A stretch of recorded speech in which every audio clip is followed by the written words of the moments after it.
Bismillahirrahmanirrahim. Assalamualaikum warahmatullahi wabarakatuh. Alhamdulillahirabbil alamin. Wa bihi nasta'in amma ba'du. Alhamdulillah, segala puji kita panjatkan kepada Allah Subhanahu wa taala karena atas nikmatnya kita dapat melakukan pembelajaran kembali, yaitu melalui PJJ, pembelajaran jarak jauh. Salawat serta salam tak lupa kita sanjungkan, kita curahkan kepada junjungan alam. Beliau adalah Nabi kita, yaitu Nabi Muhammad SAW. Beliaulah yang mendobrak segala kejelekan, kebatilan, kegelapan yang ada di muka bumi ini, dan beliau pula lah yang menegakkan kebaikan, keadilan di muka bumi ini pula. Teman-teman yang dirahmati Allah Subhanahu wa taala, sebelum kita memulai pembelajaran, marilah kita buka dengan membaca ayat Bismillahirrahmanirrahim. Bismillahirrahmanirrahim. Teman-teman yang dirahmati Allah Subhanahu wa taala, alhamdulillah wa syukrulillah. Kemarin kita telah selesai di bab ke-1 dan juga kita sudah mengerjakan untuk uji kompetensinya, latihan-latihannya juga. Kemudian insya Allah pada hari ini kakak akan memberikan materi baru, yaitu kita memasuki bab yang kedua. Teman-teman silakan dibuka bukunya, disiapkan, sembari disimak apa yang kakak sampaikan. Semoga Allah Subhanahu wa taala mempermudah kita semua pemahaman dalam belajar. Amin. Amin ya rabbal alamin. Silakan dibuka bab kedua, yaitu tepatnya pada halaman yang sip. Di sini di bab kedua atau di halaman ke-31 ya. Insya Allah kita akan membahas seputar kepribadian Nabi Muhammad SAW. Apa sih kepribadian? Kepribadian itu bisa sifat, bisa watak, bisa kebiasaan beliau dalam kehidupan sehari-hari.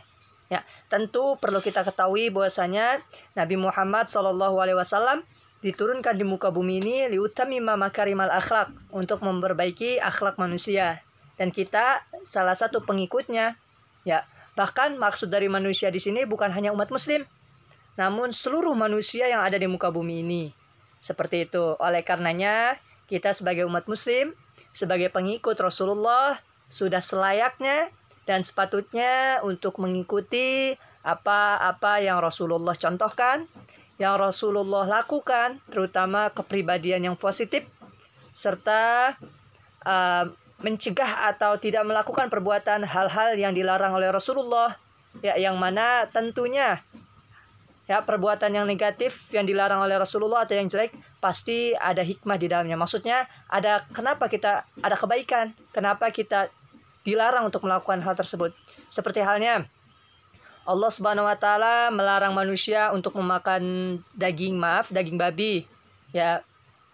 Allah dan Rasulnya bukan hanya melarang, namun di balik itu, kalau kita mengkonsumsi daging tersebut, tentunya banyak penyakit yang akan kita dapatkan nantinya. Seperti itu. Itu juga keburukan untuk diri kita. Karena Allah dan Rasulnya lebih tahu seperti itu. Oke, teman-teman yang dirahmati Allah Subhanahu wa taala, pertama yang akan kita bahas seputar kepribadian Nabi Muhammad SAW, yaitu bagaimana beliau berbicara, bertutur kata, dalam bersosialisasi atau berbicara dengan orang lain, dengan orang yang lebih muda, dengan orang yang lebih tua, dan lain sebagainya, seperti itu. Dan yang kedua, nanti kita akan sedikit belajar seputar bagaimana sikap atau perbuatan beliau, perbuatan Nabi Muhammad SAW. Perlu ketahui bahwasanya kemarin di hari Sabtu, tepatnya 10 Muharram, alhamdulillah kita baru saja melaksanakan hari Idul Anak Yatim, Hari Raya Anak Yatim, yang mana tentu sangat dianjurkan bagi kita untuk menyantuni anak yatim, baik mereka fakir juga, kemudian miskin, dan orang-orang jompo lainnya. Semua itu merupakan hal-hal yang baik yang dilakukan, hal yang terpuji untuk dilakukan, yang mana perbuatan-perbuatan ini merupakan hal-hal yang dicontohkan oleh Nabi Muhammad SAW selama beliau masih hidup. Sehingga perilaku terpuji ini sudah sepatutnya kita lakukan, kita contohkan di dalam kehidupan sehari-hari. Adapun kepribadian Nabi Muhammad dalam berkehidupan masyarakat, yang pertama bagaimana beliau berbicara. Beliau Nabi Muhammad SAW ya sangat disukai oleh banyak orang. Ya, karena mengapa? Karena ketika beliau berbicara, ya bahasa yang beliau tuturkan, bahasa yang beliau sampaikan sangat halus. Ya, dan beliau tidak mengucapkan apa-apa kalimat yang dapat menyakiti orang lain. Seperti itu. Sehingga beliau sangat disukai oleh banyak orang, baik dari kalangan muda, tua, dan lain sebagainya. Dan beliau juga sangat sopan dan selalu bersikap lemah lembut kepada semua orang. Ya, terutama dalam bertutur kata maupun berbicara. Ya, karena apa-apa yang Rasulullah sampaikan, apa-apa yang Rasulullah ucapkan, ya, perkataannya jelas, ya, jelas sehingga mudah dipahami oleh semua orang yang mendengarnya, seperti itu. Adapun karena kelembutan Rasulullah, ya, sehingga banyak orang-orang kafir, orang-orang yang bukan muslim, mereka terpesona, mereka menggangumi, astagfirullah. Ya, mereka terpesona oleh akhlak dari Rasulullah SAW, terutama bagaimana beliau berucap. Ya, mereka kagum ya terhadap ucapan Rasulullah, karena kata-kata Rasulullah lembut, kemudian jujur, kata-katanya tidak menyakiti orang lain, sehingga banyak orang yang kagum serta terpesona atas apa-apa yang Rasulullah SAW tuturkan, seperti itu. Dan Rasulullah juga adalah manusia yang paling agung, ya, yang paling mulia di muka bumi ini sejak adanya zaman Nabi Adam alaihissalam, yaitu Nabi yang pertama, hingga manusia yang terakhir kelak, hingga datangnya hari kiamat. Ya, karena sejatinya manusia yang sangat dimuliakan oleh Allah Subhanahu wa taala adalah Rasulullah, dan manusia yang dimuliakan oleh para malaikat, bahkan malaikat bersalawat kepadanya, yaitu kepada Rasulullah SAW juga. Tentu kita sebagai pengikut dari Rasulullah SAW seharusnya bangga dengan sebangga-bangganya, karena tentu ya role model atau peran Rasulullah sangat besar kepada kita semua. Tentu selayaknya dan sepatutnya kita bersyukur sebagai seorang muslim karena memiliki seorang panutan yang begitu lengkap dengan keteladanannya, begitu lengkap dengan kesopanannya dalam bertutur kata maupun bersikap, seperti itu. Adapun yang kedua, yaitu Nabi Muhammad SAW santun dalam perbuatan. Ya, bukan hanya dari segi ucapan yang barusan kita bahas, namun Rasulullah dalam bersikap, beliau sangat pemurah, ya, mudah dalam membantu, kemudian pemaaf dan penuh kasih sayang kepada seluruh makhluknya, baik manusia maupun kepada hewan-hewan, seperti itu. Dan kasih sayang Rasulullah tidak pernah membedakan antara anak-anak, kemudian kepada orang tua maupun yang muda, kepada orang yang sudah kepada orang jompo, atau kepada orang yang kaya dan maupun miskin. Ya, Rasulullah tidak membeda-bedakan. Rasulullah ya melakukan perbuatan yang baik atau bersikap yang baik kepada semuanya sama, ya, tidak membeda-bedakan antara mereka. Dan Rasulullah juga sangat perhatian terhadap nasib masyarakat, ya, sehingga seringkali beliau membantu orang lain yang sedang mendapatkan kesulitan. Dan Rasulullah SAW hingga dijuluki tentunya sebagai manusia yang sempurna, karena perilakunya tentunya ya sangat patut dicontoh oleh kita semua sebagai pengikutnya, seperti itu. Aisyah istri Rasulullah SAW pernah berkata bahwasanya akhlak dari Nabi Muhammad SAW adalah Al-Quran. Mengapa demikian?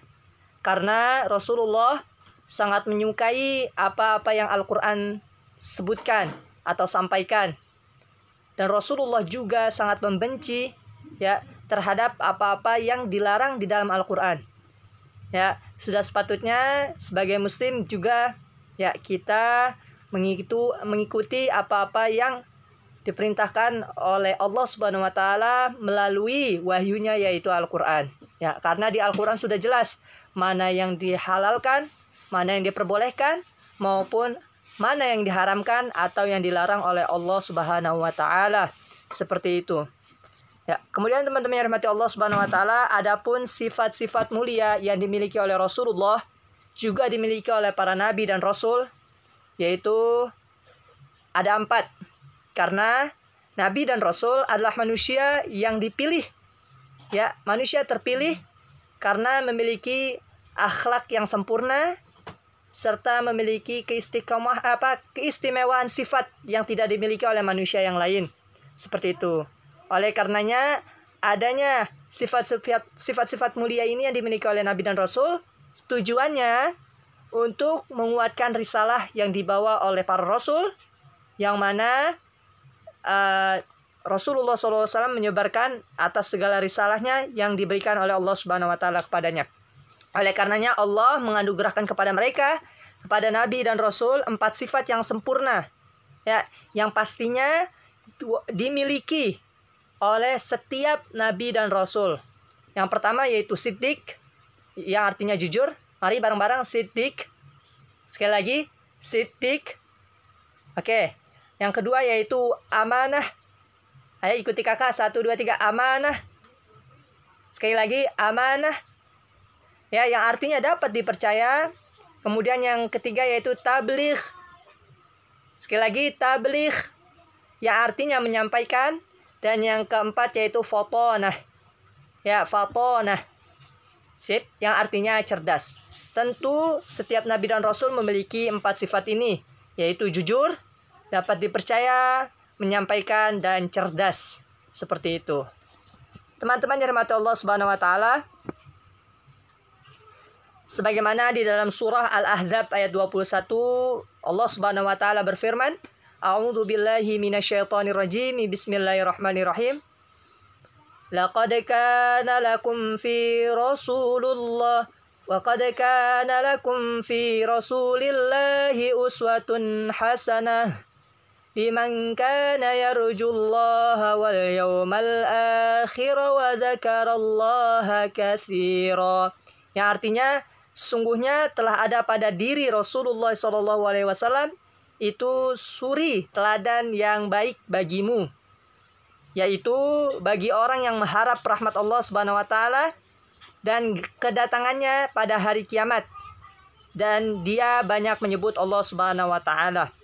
Tentu di dalam surah ini kita dapat berkesimpulan inti dari ini bahwasanya adanya Rasulullah SAW, Rasulullah memiliki suri tauladan yang baik, yang mana tentu kita sebagai pengikutnya perlunya bersyukur, perlunya berbangga diri, ya, karena apa-apa yang Rasulullah SAW lakukan tentunya itu merupakan contoh terbaik, ya, itu merupakan sebuah teladan bagi kita sebagai pengikutnya.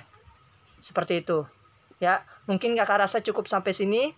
Kurang lebihnya kakak mohon maaf atas segala kekurangan dan kesalahan dalam penyampaian. Mohon diluruskan. Kemudian marilah kita tutup dengan baca ayat Alhamdulillahirabbil alamin. Alhamdulillahirabbil alamin. Sekian dari kakak. Wabillahi taufiq wal hidayah. Assalamualaikum warahmatullahi wabarakatuh.